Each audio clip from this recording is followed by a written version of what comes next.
যুক্তরাষ্ট্রের 15,000 সেনাকে কি ঘিরে ফেলতে চলেছে ইরান? কি হবে এবার মার্কিন রণতরীগুলোর? কারণ ইরানের বাধা উপেক্ষা করে হরমুজ প্রণালীতে জোর খাটাতে চাইছে যুক্তরাষ্ট্র।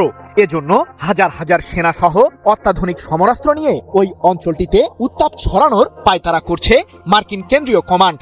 তবে ইরানের সামরিক বাহিনী দিয়েছে চূড়ান্ত সতর্কতা। তাহলে কি অচিরেই হরমুজ প্রণালীতে যুদ্ধ বাঁধবে? সামুদ্রিক এই যুদ্ধে যুক্তরাষ্ট্রকে ঘায়েল করতে কোন ধরনের প্রস্তুতি নিয়েছে ইরান? সাম্প্রতিক যুদ্ধে ইরানের বিরুদ্ধে বেশ নাজেহাল অবস্থায় পড়েছিল যুক্তরাষ্ট্র ও ইসরায়েল। তেহরানের ছোড়া ক্ষেপণাস্ত্রের সামনে টিকতেই পারেনি ইহুদিবাদীরা, যার কারণে তড়িঘড়ি করে ইরানের বিরুদ্ধে সাময়িক যুদ্ধবিরতিতে যায় যুক্তরাষ্ট্র ও ইসরায়েল। কিন্তু সেই যুদ্ধের উত্তাপ এবার হরমুজ প্রণালীতে ছড়ানোর পায়তারা করছেন মার্কিন প্রেসিডেন্ট ডোনাল্ড ট্রাম্প। এ প্রসঙ্গে যুক্তরাষ্ট্রের এই শাসক বলেছেন, উপসাগরীয় অঞ্চলে আটকে পড়া জাহাজগুলোকে উদ্ধারে সাহায্য করবে যুক্তরাষ্ট্র। হরমুজ প্রণালীতে আমাদের বাহিনী দক্ষতার সাথে কাজ করবে। কিন্তু মার্কিন সামরিক বাহিনীর এই অভিযানের মাধ্যমে আসলে কোন দেশগুলো সহায়তা পাবে এবং কিভাবে এই মিশন সম্পন্ন করবে যুক্তরাষ্ট্র, সে সম্বন্ধে বিস্তারিত কিছুই বলেনি ট্রাম্প। এক প্রতিবেদনে বিষয়টি নিশ্চিত করেছে ব্রিটিশ বার্তা সংস্থা রয়টার্স। যদিও ট্রাম্পের এমন মন্তব্যের পর নিজেদের পরিকল্পনার আংশিক তথ্য তুলে ধরেছে মার্কিন কেন্দ্রীয় কমান্ড সেন্টকম। আঞ্চলিক নিরাপত্তা ও বৈশ্বিক অর্থনীতির জন্য কাজ করছে যুক্তরাষ্ট্র, এমনটি জানিয়ে সেন্টকমের কমান্ডার অ্যাডমিরাল ব্র্যাড কুপার বলেছেন, হরমুজ প্রণালীতে নৌ অবরোধ বজায় রাখার পাশাপাশি প্রতিরক্ষামূলক অভিযানও চলবে, যাতে অংশ নেবে 15,000 মার্কিন সেনা, 100টিরও বেশি যুদ্ধবিমান, যুদ্ধজাহাজ এবং আত্মঘাতী ড্রোন। প্রশ্ন হলো, ইরানের অনুমতি ছাড়াই কি হরমুজ প্রণালী থেকে পার হতে পারবে পণ্যবাহী জাহাজগুলো?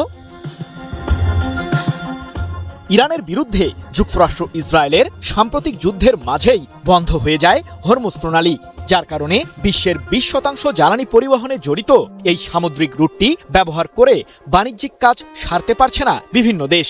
বিশেষ করে সৌদি আরব ও কাতার সহ জ্বালানি তেল এবং গ্যাস সমৃদ্ধ পারস্য উপসাগরীয় অঞ্চলের দেশগুলো সবচেয়ে বেশি চাপে পড়েছে।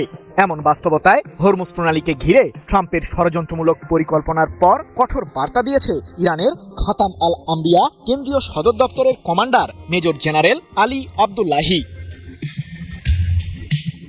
মার্কিন 15,000 সেনাকে টার্গেট করে আলী আবদুল্লাহি বলেছেন, আমরা বারবার সতর্ক করেছি যে হরমুজ প্রণালীর নিরাপত্তার চাবি আমাদের হাতেই রয়েছে। যে কোনো জাহাজের নিরাপদ চলাচল ইরানের সশস্ত্র বাহিনীর সাথে সমন্বয় করার মাধ্যমে নিশ্চিত করতে হবে। তবে যুক্তরাষ্ট্রের সামরিক বাহিনী যদি আমাদের নির্দেশনা অমান্য করে, তাহলে তাদের উপর হামলা চালাবে ইরান। প্রশ্ন হলো, ইরানের পাল্টা প্রতিক্রিয়া কেমন হতে যাচ্ছে? মার্কিনীদের আগ্রাসন পুনরায় শুরু হলে যে ইরান আরও শক্তি দেখাবে, এমনটাই হুঁশিয়ারি দিয়েছেন ইরানের সর্বোচ্চ ধর্মীয় নেতার জ্যেষ্ঠ উপদেষ্টা ও দেশটির সর্বোচ্চ প্রতিরক্ষা বাহিনী আইআরজিসির সাবেক প্রধান মেজর জেনারেল মোহসেন রেজাই। এ প্রসঙ্গে তিনি বলেছেন, রণতরী দিয়ে হরমুজ প্রণালীতে উত্তাপ ছড়াচ্ছে যুক্তরাষ্ট্র, যা রীতিমতো জলদস্যুতা। তবে তাদের সেই রণতরীগুলোকে ডোবাতে এবং মার্কিন বাহিনীর কবর খুঁড়তে প্রস্তুত ইরানও। শীঘ্রই তেহরান থেকে জবাব পাবে মার্কিন সামরিক বাহিনী। সৃজন মাহমুদ, নিউজ 24। পশ্চিম এশিয়ার রণক্ষেত্রে আজ এক নতুন ইতিহাস লেখা হচ্ছে। একদিকে বিশ্বের শ্রেষ্ঠ সামরিক শক্তি আমেরিকা ও ইসরায়েলের বিধ্বংসী যৌথ আক্রমণ, অন্যদিকে বুক চিতিয়ে দাঁড়িয়ে থাকা এক ইস্পাত কঠিন বাহিনী ইরানি গার্ড। এই বাহিনীর সর্বোচ্চ নেতা থেকে শুরু করে ঝান কমান্ডাররা একের পর এক প্রাণ হারিয়েছেন ঠিকই, কিন্তু রণক্ষেত্রে তাদের লড়াই আজও থামেনি, বরং এক রহস্যময় প্রাণ শক্তি নিয়ে প্রতি মুহূর্তে শত্রুপক্ষকে চমকে দিচ্ছে এই আধা সামরিক বাহিনী। এই বাহিনীর জন্মের নেপথ্যে রয়েছে 1979 সালের সেই রক্তঝরা ইসলামিক বিপ্লব। রাজতন্ত্রের পতনের পর যখন মোহাম্মদ রেজা শাহ পাহলভি দেশ ছাড়তে বাধ্য হন, তখন ক্ষমতার অলিন্দে আসেন রুহুল্লাহ খোমেনি। সেই অস্থির সময় নিজের গদি এবং দেশের বিপ্লবকে রক্ষা করতে খোমেনি এমন এক শক্তির অভাব বোধ করেছিলেন যা প্রচলিত সেনাবাহিনীর চেয়েও বেশি অনুগত হবে। সেই ভাবনা থেকেই জন্ম নেয় আজকের এই দুর্ধর্ষ বাহিনী। খোমেনির মনে এক গভীর আশঙ্কা ছিল যে শাহ আমলের পুরনো সেনাবাহিনী হয়তো যে কোনো মুহূর্তে বিদ্রোহ ঘোষণা করতে পারে। তাই প্রথাগত ফৌজের সমান্তরালে তিনি গড়ে তোলেন ইরানি গার্ড। অদ্ভুত বিষয় হলো তিনি পুরনো ফৌজকে পুরোপুরি বিলুপ্ত করেননি, বরং সীমান্ত রক্ষার গুরু দায়িত্ব তাদের হাতে রেখে দেশের আসল চাবিকাঠি এবং বিপ্লব রক্ষার ভার সঁপে দেন এই নতুন বিশ্বস্ত বাহিনীর হাতে। গঠনের কয়েক মাসের মধ্যে এই বাহিনীটিকে কঠিন পরীক্ষার মুখে পড়তে হয়। সাদ্দাম হোসেনের ইরাক যখন ইরান আক্রমণ করে, তখন টানা ৮ বছরের রক্তক্ষয়ী যুদ্ধে এই ইরানি গার্ডই ঢাল হয়ে দাঁড়ায়। অত্যাধুনিক মারণাস্ত্রে সজ্জিত ইরাকি বাহিনীকে রুখে দিতে তারা প্রমাণ করে দেয় যে কেবল দেশপ্রেম আর ধর্মীয় আবেগ দিয়েই বিশ্বশক্তির মোকাবেলা সম্ভব। সেই যুদ্ধেই সদ্য প্রয়াত আয়াতুল্লাহ খামেনি নিজের একটি হাত হারিয়ে পঙ্গু হয়েছিলেন। বর্তমান প্রেক্ষাপটে ইরানি গার্ড কেবল একটি ছোট দল নয়, বরং এটি 5টি শক্তিশালী শাখার এক সংমিশ্রণ। স্থলবাহিনী থেকে শুরু করে মহাকাশ গবেষণা এবং কুখ্যাত কুদস ফোর্স সবই রয়েছে এদের কবজায়। বিশেষ করে এদের অ্যারোস্পেস শাখা বর্তমানে আমেরিকা ও ইসরায়েলের রাতের ঘুম কেড়ে নিয়েছে। তাদের কাছে গচ্ছিত ড্রোন ও ক্ষেপণাস্ত্র ভান্ডার আজ পশ্চিম এশিয়ার জন্য ভাগ্য নির্ধারণ করছে। বিশাল বিমানবাহী রণতরী না থাকলে ইরানি গার্ডের নৌবাহিনী এক অভিনব ত্রাসের নাম। ছোট ছোট অসংখ্য দ্রুতগামী নৌকা আর মিনি সাবমেরিন দিয়ে তারা হরমুজ প্রণালীতে এক দুর্ভেদ্য দেয়াল গড়ে তুলেছে। গেরিলা কায়দায় আক্রমণ চালিয়ে $70 কোটি ডলারের জাহাজ ধ্বংস করতে তারা ওস্তাদ। তাদের এই কামিকাজে ড্রোন কৌশল বর্তমানে আধুনিক যুদ্ধবিদ্যার সংজ্ঞাই বদলে দিয়েছে। এই বাহিনীর সবচেয়ে রহস্যময় এবং বিতর্কিত শাখা হলো কুদস ফোর্স। প্রথাগত যুদ্ধ কৌশলের বাইরে গিয়ে গেরিলা লড়াইয়ে তারা সিদ্ধহস্ত। পশ্চিম এশিয়ার একাধিক বিদ্রোহী গোষ্ঠীর পেছনে এই ইরানি গার্ডের অদৃশ্য হাতের ছোঁয়া রয়েছে বলে দাবি করে পশ্চিমা বিশ্ব। সারা বিশ্ব যখন তাদের দিকে আঙুল তোলে, তখন তারা নিভৃতে নীরবে নিজেদের রণকৌশল সাজিয়ে চলে। সম্প্রতি আমেরিকা ও ইসরায়েলের হামলায় সর্বোচ্চ নেতা আয়াতুল্লাহ খামেনি নিহত হওয়ার খবর বিশ্বকে চমকে দিয়েছে। শত্রুপক্ষ ভেবেছিল এর ফলে ইরানি গার্ড তাসের ঘরের মতো ভেঙে পড়বে, কিন্তু বাস্তবে দেখা গেল উল্টো ছবি। তেহরানের এই বাহিনী এখন 32টি স্বতন্ত্র কমান্ডে বিভক্ত হয়ে লড়াই চালাচ্ছে। প্রতিটি কমান্ডারকে এখন নিজস্ব সিদ্ধান্ত নেওয়ার ক্ষমতা দেওয়া হয়েছে, যা বাহিনীকে আরও বেশি অননুমেয় এবং বিপজ্জনক করে তুলেছে।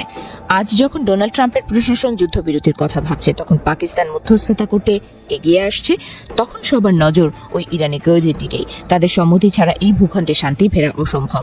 রক্তক্ষয়ী সংগ্রাম আর আমেরিকার নিষেধাজ্ঞা ও সামুদ্রিক অবরোধের প্রেক্ষাপটে আন্তর্জাতিক বাণিজ্য সচল রাখতে নতুন কৌশল নিয়েছে ইরান। এবার সংযুক্ত আরব আমিরাতের বন্দরের নির্ভরতা কমিয়ে পাকিস্তানের বন্দর ও স্থলপথ ব্যবহার শুরু করেছে দেশটি।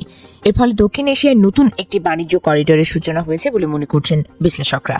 গত 13 এপ্রিল ইরানের উপর সামুদ্রিক অবরোধ আরোপের ঘোষণা দেন মার্কিন প্রেসিডেন্ট ডোনাল্ড ট্রাম্প। এরপর থেকে মার্কিন বাহিনী ইরানের উপকূলীয় এলাকায় জাহাজ চলাচলে বাধা দিচ্ছে। ফলে পাকিস্তানের মধ্য দিয়ে পণ্য আনা নেয়ার কৌশল নিয়েছে ইরান।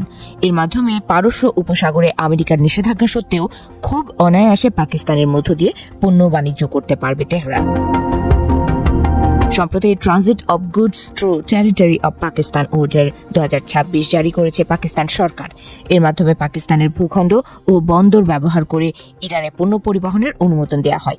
গত 25 এপ্রিল থেকে এই সিদ্ধান্ত কার্যকর হয়। মূলত 2008 সালে স্বাক্ষরিত পাকিস্তান ইরান সড়ক পরিবহন চুক্তির আওতায় এবার প্রথমবারের মতো এই ব্যবস্থা চালু হলো। নতুন এই ব্যবস্থায় পাকিস্তানের করাচি, পোর্ট কাসিম ও গাওয়াদার বন্দর থেকে পণ্য সরাসরি ইরানের সীমান্তে পৌঁছতে পারবে। বেলুচিস্তান হয়ে গাবদ ও তাফতান সীমান্ত দিয়ে 6টি স্থলপথ নির্ধারণ করা হয়েছে। এর মধ্যে গাওয়াদার গাবদ রুট সবচেয়ে ছোট, যেখানে মাত্র 2 থেকে 3 ঘন্টায় ইরান সীমান্তে পৌঁছানো সম্ভব।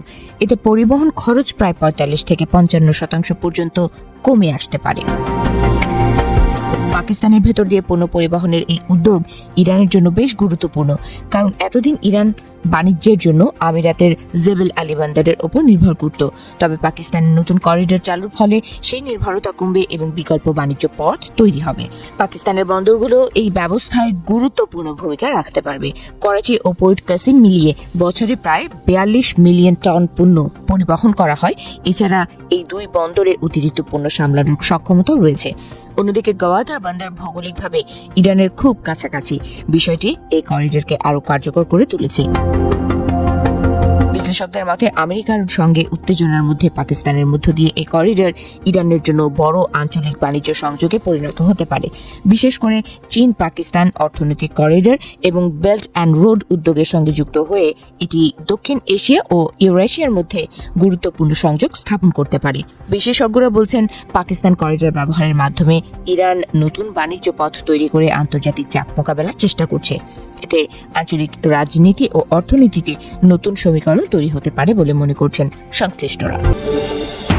সমগ্র বিশ্বের নজর যখন মধ্যপ্রাচ্যের দিকে, তখন মার্কিন প্রেসিডেন্ট ডোনাল্ড ট্রাম্পকে কোণঠাসা করতে আচমকাই এক অপ্রত্যাশিত চাল দিয়ে বসলেন রাশিয়ার প্রেসিডেন্ট ভ্লাদিমির পুতিন। দক্ষিণ এশীয় ভূরাজনীতির দাবার বোর্ডে সবাই যখন রাজাকে বাঁচাতে ব্যস্ত, তখন সবাইকে চমকে দিয়ে খেলার মোড় ঘুরিয়ে দিলেন পুতিন। হঠাৎই প্রকাশ্যে এলো নয়াদিল্লির সঙ্গে মস্কোর ঐতিহাসিক রেলস চুক্তি স্বাক্ষরের খবর। একটি চুক্তি, আর তাতেই নাকি বদলে যাচ্ছে পুরো অঞ্চলের শক্তি ভারসাম্যের রাজনীতি। পুতিন নাকি ট্রাম্প, কে হাসবেন শেষ হাসি? মধ্যপ্রাচ্যের পর এবার দক্ষিণ এশিয়ার রাজনীতিতেও ঘুরে ফিরে সামনে আসছে এই প্রশ্ন।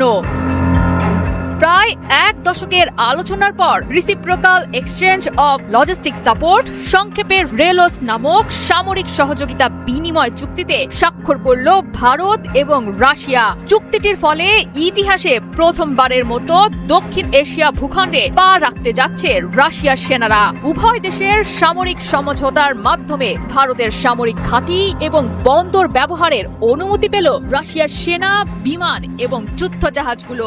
এর ফলে খাবারের যোগান, জ্বালানি সংগ্রহ সহ প্রয়োজনীয় মেরামতের কাজও করতে পারবে পুতিনের সেনারা। অপরদিকে রাশিয়ার বিশাল আর্কটিক অঞ্চলের পাশাপাশি দূরপ্রাচ্যের সামরিক ঘাঁটিগুলো ব্যবহারের সুযোগ উন্মুক্ত হয়ে গেল ভারতের জন্য। তবে সবচেয়ে চমকপ্রদ দিক হলো রেলস চুক্তিটির আওতায় উভয় দেশই একে অপরের ভূখণ্ডে 5টি যুদ্ধজাহাজ, 10টি সামরিক বিমান সহ সর্বোচ্চ 3000 সেনা মোতায়েন করতে পারবে। 2025 সালের ফেব্রুয়ারি মাসে চুক্তিটি স্বাক্ষরিত হলেও 2026 সালের 12 জানুয়ারি থেকে এটি কার্যকর হলো। আপাতত চুক্তিটির মেয়াদ ধরা হয়েছে 5 বছর, তবে প্রয়োজন হলে চুক্তির মেয়াদ বৃদ্ধি করতে পারবে উভয় দেশ। ধারণা করা হচ্ছে চুক্তিটির মাধ্যমে এ অঞ্চল থেকে ওয়াশিংটনের আধিপত্য খর্ব করতে চাইছে মস্কো। ক্ষমতার ভারসাম্য নতুন করে লিখতে বিশ্ব বাণিজ্যের অন্যতম গুরুত্বপূর্ণ অংশ ভারত মহাসাগরের নিয়ন্ত্রণ প্রতিষ্ঠার ছক কষছেন পুতিন। ইন্দো প্যাসিফিক কৌশলের মোক্ষম জবাব দিতে পুতিন আমেরিকা এবং ইউরোপের চোখে আঙুল দিয়ে দেখিয়ে দিতে চাইছেন চাপিয়ে দেয়া নিষেধাজ্ঞার বেড়াজালের তোয়াক্কা করে না রাশিয়া। অন্যদিকে ভারত প্রমাণ করে দিল দক্ষিণ এশীয় অঞ্চলে চীনের বিরুদ্ধে মার্কিন স্বার্থ রক্ষায় আগ্রহী নয় তারা। তার বড় প্রমাণ রাশিয়ার সঙ্গে এই সামরিক সমঝোতার বিষয়টি। কূটনৈতিক ভাষায় ট্রাম্পকে মোদি বুঝিয়ে দিলেন নিজেদের স্বার্থের বাইরে গিয়ে কোনো নির্দিষ্ট ব্লকের অংশ হবে না ভারত। রাশিয়া এবং ভারতের যৌথ সিদ্ধান্তের ফলে চিন্তার ভাঁজ পড়েছে আমেরিকার কপালে। কঠিন পরীক্ষার মুখে পড়েছে দক্ষিণ এশিয়ায় আমেরিকার প্রভাব বিস্তারের বহু পুরনো পরিকল্পনা।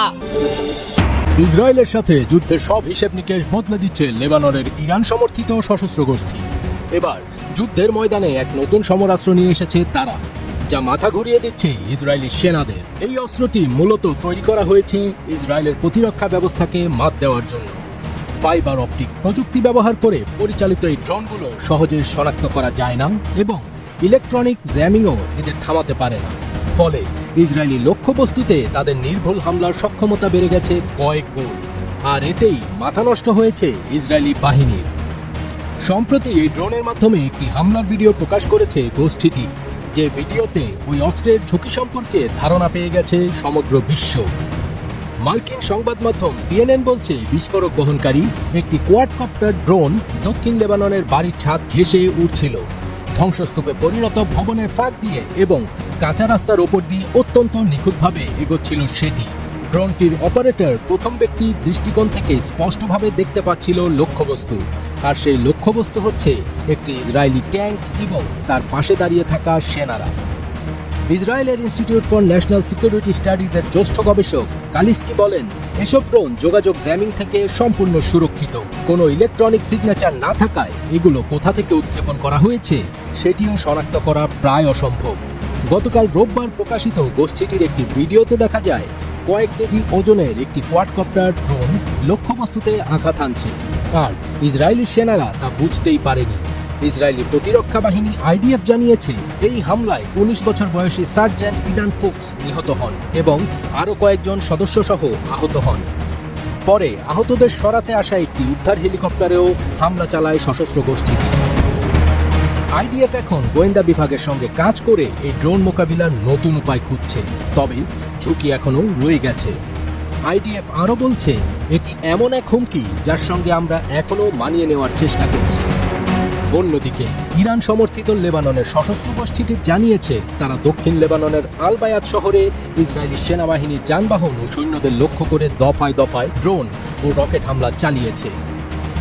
গতকাল রোববার সকালে এসব হামলার ঘটনা ঘটে এবং ইসরায়েলি বাহিনী কয়েকটি কামিকাজি ড্রোন হামলারও শিকার হয়।